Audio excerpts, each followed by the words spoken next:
A very good day to everyone. I am Lasya and this is my teammate Vishani. We are from class 7, Excel Public School, Mysore. According to global environmental statistics, nearly 80% of wastewater is released into rivers, lakes, and oceans without adequate treatment. Industrial dyes, especially synthetic chemicals like methylene blue, contribute significantly to this pollution. These dyes remain in water bodies for long periods, reducing light penetration, harming aquatic life, and even entering the human food chain. When we learned that SMS contains natural fibers, fungal enzymes, and tiny pores that can trap and bind chemicals, we asked ourselves a simple but powerful question. Can agricultural waste be transformed into an eco-friendly water purification material? That question became the starting point of our project, MycoFilter.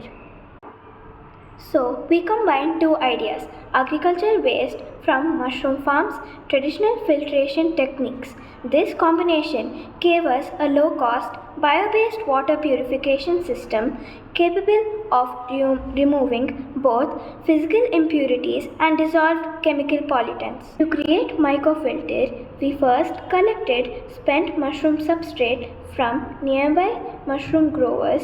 We followed a scientific preparation method. We boiled the substrate to eliminate pathogens.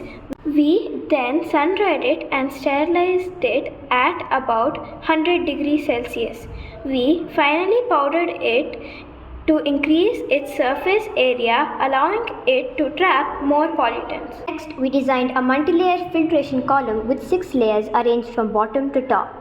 Cotton supports all layers and prevents leakage. SMS powder, the main bioadsorbent that captures chemical dyes. Fine sand removes turbidity and fine particles. Coarse sand filters out larger impurities. Gravel ensures even distribution of water at the top. This arrangement allowed us to combine biological adsorption with physical filtration, making this filter both efficient and sustainable. To test our filter, we prepared water mixed with methylene blue dye, a common industrial contaminant. We passed the colored water through MycoFilter and observed the result. The blue color reduced visibly, the water became clearer, and the number of suspended impurities decreased significantly. With MycoFilter, we turn discarded mushroom waste into cleaner water, a small but impactful step towards a healthier, greener, and a more sustainable future.